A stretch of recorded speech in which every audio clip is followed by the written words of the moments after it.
Morning. Morning. Morning. How are you? Good. How are you? Morning. We begin a new chapter. I'm very excited to have John Hynes join the Minnesota Wild as our head coach. I'd really like to start off with how fortunate I feel to be in this position. I think if you start with the fan base and Minnesota, you know, the state of hockey, it's an exciting place to play. I'm fucking excited to be your coach. I'm tremendously excited and honored to be here with you guys. But more importantly for me, okay, is now we actually get to go to battle with each other. That's the best part of it. You know, John, on the other hand, is somebody that I've known for a long time. Very detailed guy. He's a coach at heart. He loves the team, even the management, and he loves this little house that we bought and where it's located. And then I think it's also comforting for him that, you know, I'm back. After all these years, I'm kind of back home. You guys can stay up even tighter there, D, with support. Don't back out if you got support. Number one, he's a good family man. Number two, he's a good hockey mind. Number three, obviously, we're here to win a Stanley Cup. We win more. We have a winning record. We're a playoff team. This is the next level. I think he's the right guy for the job. I believe that he has the relationship with the players in today's day and age is what you need. The game has changed over the years. You have to adjust. There's a trust there. There's a trust of how we want to play, how we go about our business, what we do. I think as a coaching staff, we really trust the players, and the players in turn trust us back, and I think that's when you know you have a good thing going.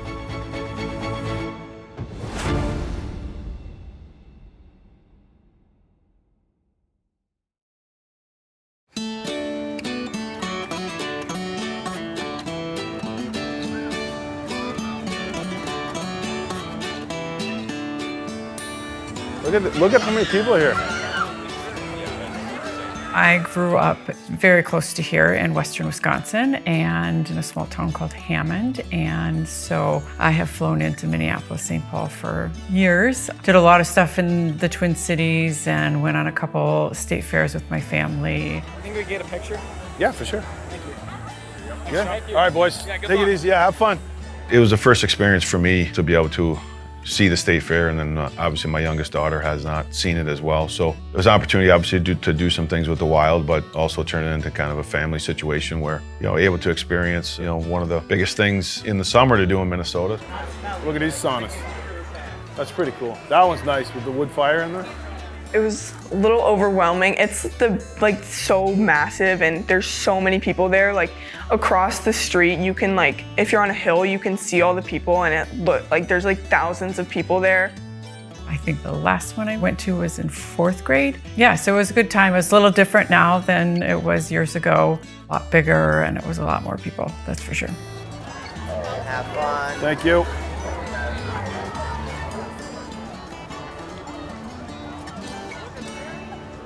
Oh wait. Oh, you got to go. Whoop. How is he going so fast? Whoa. Too fast, man. Whoop.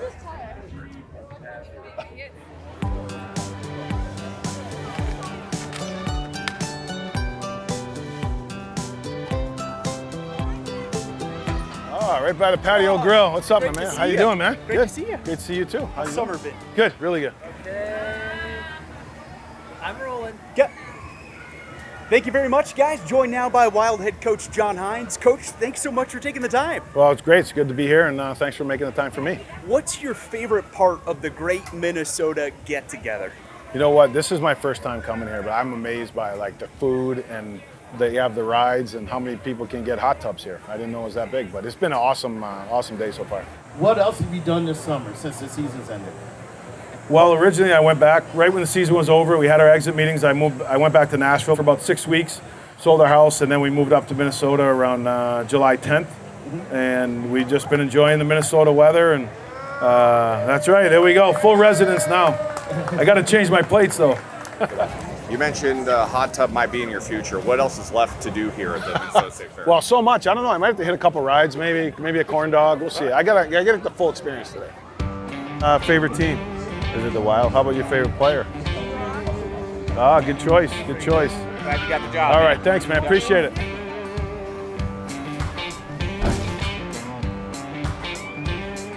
Where do you guys get all the corn from? Monticello, about 45 minutes from here, up Highway 94. So we do a lot of cooking back here that people don't see. That's what smells so good. It's phenomenal. We've had beautiful weather the whole time. It'll be the first fair in 41 years I remember that we haven't had a bad day for rain or heat or something. It's been a pretty simple operation. Nice. It's just hot and miserable. It's hot though. Oh my, what happens when it's a hot day? Jeez. That thing gets pinned. Yeah, it's brutal in here. We're gonna slide it? All of them. Grab these. Okay. Move it all to the next. You grab these. Top one goes down here. It's big, it's heavy. You know, you have two people on each side. And, you know, when you flip it, you got to make sure you can flip it and the corn doesn't go everywhere. So there's a little bit of an art to it. And you got to cross your arms so this side always goes forward. Okay, so my arm's going like this. Once he gets a little more experience, he'd go about 5 times faster than we were going. It's harder than it looks. Yes, it is. And it looks fun, but it wears you out in a hurry. Yep, there you go. All right, we got it. And we put this one back on top. It's hot, man. It was hot. It was a hot day, but it was hot. I think it was like 115 degrees in that. So it was, I got a lot of respect for the guys that have to do that for the whole time. You got to lift hard. Ready? That's it. Turn it, turn it. Good job. You got it. Thank you very much. Yeah.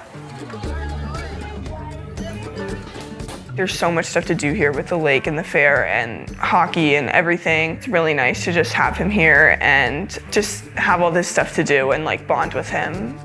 Now that we're together, there is one spot, you know, I think it's been beneficial for not only myself, but I think the family in general.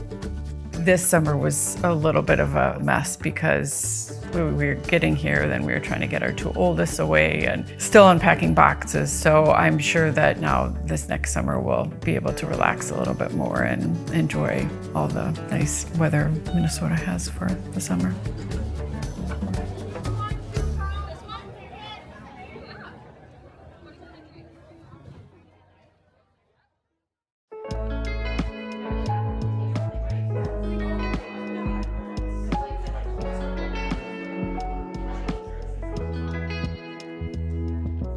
It's challenging because you try to do the best job that you can to be present and to be part of their lives, but obviously the NHL season is just ultra demanding on everyone that's involved with it. Growing up, we always thought, we were like, what if you were to coach like in Minnesota? Like it would be so fun to live near like grandma and grandpa, because we never lived near our family our entire life. I think it's also comforting for him that, you know, I'm back. After all these years, I'm kind of back home. My wife Sarah, she's we've been married for 21 years now, and she's a former coach, and she was a volleyball player, played in college, and we both met when we were at the University of Wisconsin. He was the assistant hockey coach, and I was director of ops for volleyball. And one day, the whole men's hockey team came in with all the staff and started working out in there, and then that's how I met John. Yeah. We have 3 daughters. Sophia is the oldest one. She's a sophomore in college. She's a nursing major at the University of Tennessee. Julia is our second daughter. She's also a freshman at the University of Tennessee, nursing major as well. And then our youngest daughter, Anna, she's here in Minnesota with us, and she's a freshman in high school. We are a tight-knit family, so there's conversations, if not daily, a couple times a week, FaceTime. He definitely wants to know all the drama and everything that's happening. Like it's not really about hockey, like it's about what we're doing at school or what's been going on in like our lives and stuff. And he gets a little annoyed if there isn't enough communication, and he'll say something to me, well, I haven't heard from the girls. And I'm like, well, I talk to them 4 times a day. And he's like, well, why aren't they calling me? They should be calling me. One thing that the girls always do reach out to him is he's the person that is in charge of the Netflix account. Yes. Yeah, I get a lot of those. I get a lot of the Netflix passcode. So that's another way where I trick them into communicating, because if they're away or they need something on their phone, usually I get a text message about, can I get the next Netflix or the Amazon passcode, or, all those types of things. He's just so funny and like so different from how he kind of like could be perceived like on the bench. Like he's just so funny and like very supportive of everything that we do, and like just wants to be like so involved in everything that we do. And he makes the most of like definitely the time that he has at home, for sure. Here comes John Hynes into the state of hockey to become the 7th coach in Wild 7. I think for a young guy like Boldy, I think John Hynes will be good for him. I was trying to just think of something so that they wouldn't see it on social media. You know, I wanted to send them a quick message, and so I took a screenshot of some green and white Jordans, and I sent them a picture, and I said, "What do you guys think of these shoes?" And we were like, sure, that's kind of a random color. We were like, yeah, I mean, she's like, would you want them for Christmas? We were like, sure. And then we put 2 and 2 together that like she bought them because we were like, that's the color of his team, and we were really excited. When your kids are really, really young, I don't think it has as much impact on you as a coach. But once they get to that middle school, high school age, and you start to see their experiences, whether that's with teachers or coaches, now they've become, in my case, they're becoming, you know, young women, and they have perspective on certain things and how you talk to them and treat them. And I think the space you need to give, but also the discipline you need to have, it's really helped me grow as a coach. I'd say over the last 5 to 7 years. You know, I think it grounds you a little bit, but I think you also have different perspective as a coach of dealing with younger people, what other people are going through. You know, when you see your daughters are playing sports and maybe they have a great experience with that, or maybe they don't have a good experience. They have helped me grow not only as a father, but certainly as a coach.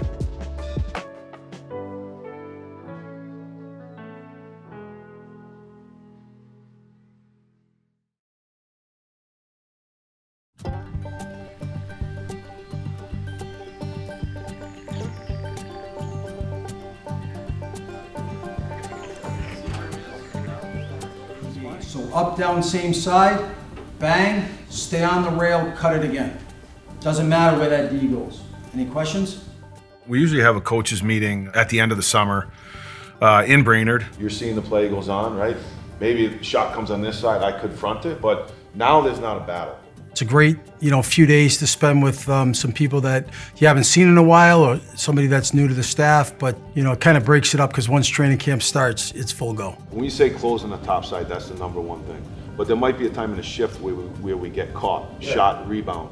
So we go up there and spend quite a few hours meeting and going through basically every component of our game, of our systems, that we're all on the same page, exchange some different ideas, look at some projects that maybe we've done that we may want to implement something new prior to camp. It kind of kicks us back off into season mode. Everybody gets to present their area and their changes and their studies that they did over the summer, and kind of puts us back into go time. Box and seal, okay? If we're beat to the middle. Here's a clear-cut beat to the middle. I think it's important for the coaches because in my case, for instance, Kinger and Patty were here with John earlier, but you get to learn certain terminology that other guys may use versus yourself. That strong side forward would come, he would go on the top guy. Yeah. Weak side forward would come in, hold and shift, which is what Cappy had talked about. I think it's important that, particularly in those environments, that we do challenge each other. And, not everybody sees the game exactly the same way, and other guys have different experiences. We know the standard that we expect as a coaching staff. We know the standard that Hynes wants us to have to be in place, so that the message is clear that, we know the game plan, we know day to day what our expectation is to provide to the guys. We were even being more aggressive on that player, but then we found if it slipped through, we were giving odd man rushes. So now, just when it's in that area, we're just be stationary, worry about the middle option first. It also gives you time, I think, feedback-wise, to take that feedback and then make a decision away from that group too, as well, and take all the information, all the differences of opinions all together, and then finally come up with the solution that we think is going to be best for the group.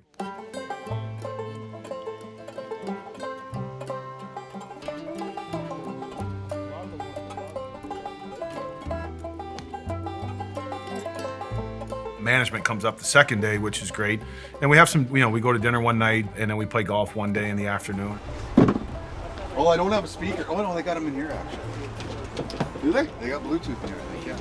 All right, we'll figure it out. It was a little gusty, but it was, we made it. At least it didn't rain, so that's all I care about. All right, let's roll. Let's go inside.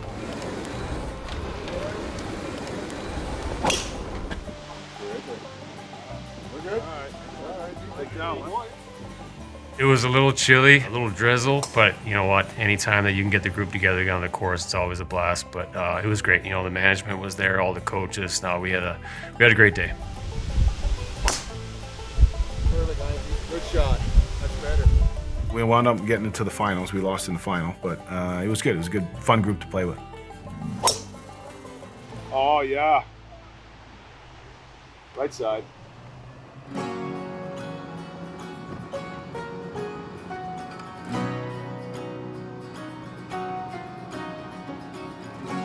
It's important for the coaches to have that camaraderie and cohesiveness for sure, because I think it all filters down. You know, we start as the leaders, and I think, you know, the teachers of what we're going to do, you know, the players observe you. Turn. That's the play. We love working together. We love being together. We spend a lot of time together. You know, that's the one thing in the hockey industry is that you do spend more time at the rink than you probably do at home. So when you have a group that like we do, we love being around each other. We love working hard, but we love having fun at the same time. Once we come back from that trip, and it's a week or two before camp, things start to come up. So it's a combination of preparation and kind of a kickoff to getting everybody back together and catching up a little bit since we've been away from each other and making sure we're all on the right page coming into camp.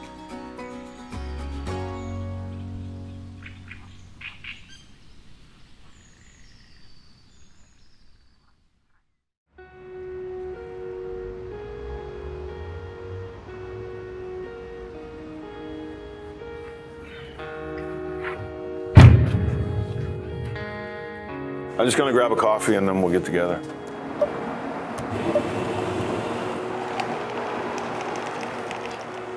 I like to get in early and spend some time, whether it's exercising or just alone in my office where you're kind of getting ready for the day, for your coaches' meetings, messaging to the team. When it's quiet and you have your own time to think, that's really important for me. If we mixed some of the clips from the last couple games and then the Winnipeg game, one of the things for me was I think we should address the line changes. And then usually I meet with the coaches and get organized for the day of who's going to do what meetings and what we're going to do get their opinions on what they think, you know, needs to be done on the day. These are just things in my mind. It doesn't mean they're right. Then you could say, like in tonight's game where we had it, like there's going to be a lot of overs. We got to come down on it. We're over the middle. We're up top. Hynes is a great manager, kind of lets you do your own thing in your area, and he's really good about how we present within ourselves as long as, you know, the lingo matches up. I want to provide the assistant coaches with opportunities to grow, opportunities to push, to feel valued. You know, I think when you get that type of environment, that those guys are all in and they're going to be doing their job at a high level, but also, you know, let their personalities come out too, because we're all very different. All right, think about practice. I got to narrow this down because I got to do a radio thing at 9. Same meeting times? Same meeting times. Full skate? Full skate. John is an assistant for the USA Olympic team. First, what an honor. And secondly, have you ever been to Milan? No, it's a great honor, and I'm so thankful for the opportunity. And I've had multiple opportunities to work with USA Hockey, but you know, last year at the Four Nations was a best on best in the Four Nations tournament with NHL players. That was awesome. You know, and this one's going to be, you know, the Olympics, so it's ultra special. But I have not been to Milan, have not been to Italy, so you know, I've had a lot of different experiences in hockey. Have not worked in Olympics, so that would be a first. And then there's so much sightseeing that you potentially can do while there. Will you have any time to do that? Yeah, certainly. I think, you know, in and around the games, you know, we'll have our time where we have to work. But I think in my experiences in these type of events, there are some days off or downtime where I think people try to experience, you know, or sightsee some things. Here's a suggestion. Leonardo da Vinci's mural, The Last Supper, at Santa Maria del Grazie Convent. I mean, that could be a once-in-a-lifetime right there. It's Leonardo da Vinci. Are you kidding me? Yeah, I'm impressive with your wow. with your Italian accent there, too. I like Grazie. that. I like that. Faccio bella cara mia. You're kind of locked into that 2-3 spot right now in this division, the best division in hockey. How do you keep your team desperate? Well, we want to continue to grow our game. I think we all know over the course of 82 games, there's some ebbs and flows to the season. But I'm a big believer in focusing on what's next and making sure that, you know, our group is challenged and ready to play and compete every night. And I think that's the motivation and that's our focus. You're the best, man. All right, thanks, my man. Tear it up Appreciate tonight. it. Good All right, seeing thank you you. again, okay? Thanks, Coach. Thanks, guys. John Hynes, coach of the Minnesota Wild. See you, boys. Starting our Box in the Box from Brea Rink. All right, boys, morning. So we had a couple days, right? So we reset. Now we got 11 games and 21 days basically until the Olympic break. We got to refocus in. Like this stretch of games is going to be good for us. Because if you think about the season, right now we're in a pretty good spot. If we can have a good stretch here and we can buckle in for 21 days and 11 games after the Olympic break, it's basically 6 weeks and 24 games. That's the season. The relationship between the coach and the coaches and the team is very strong. I think the communication, understanding your team and your group, the individuals, what they need, how to handle them, what they respond to, what they don't respond to, when to push them, when to not push them. This component here, can we leave our teammates in a good spot? This is truly, truly going to get us to a new level. If you're going to have to play a Colorado, a Dallas, an Edmonton, and win, we got to be able to play fresh. So I'm asking you to recognize it, but I'm also challenging us as a team. Yep, gain the red. Scrape the bottom, JoJo. There you go. Good, reload. You're pinching, Mizzy. Boy's got some jump today, Husey. Holy. That's it. Way to be there, Zook. Here we go. Remember, one guy's coming this way to scrape the bottom. Two guys will come here. We're gonna rim it, and then we're gonna be able to hit it underneath for a quick strike. Hunt the D, D up. There you go, there you go. D over. Quinny, you're pinching. Oh, yeah. You can tell everyone looks a little bit more refreshed. Yeah, just mentally it feels better. That's some good energy, though. Yeah, Kirill was flying. Yeah.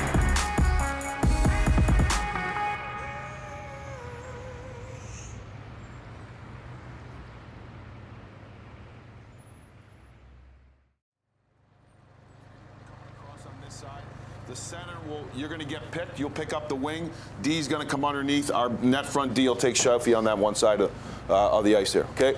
So we had a good meeting this morning. Cappy showed you what we need to do. We're ready, right? We had 2 good days. We got to get back on winning track here at home. Let's go out and earn it. Let's play fast. Let's be physical. Let's be engaged. Let's make sure we're going to attack and strong defense in our own zone. Net front's got to be good. No quick strikes. There's a lot of thought that goes into that. What do you feel like the team needs? What do you know the team needs?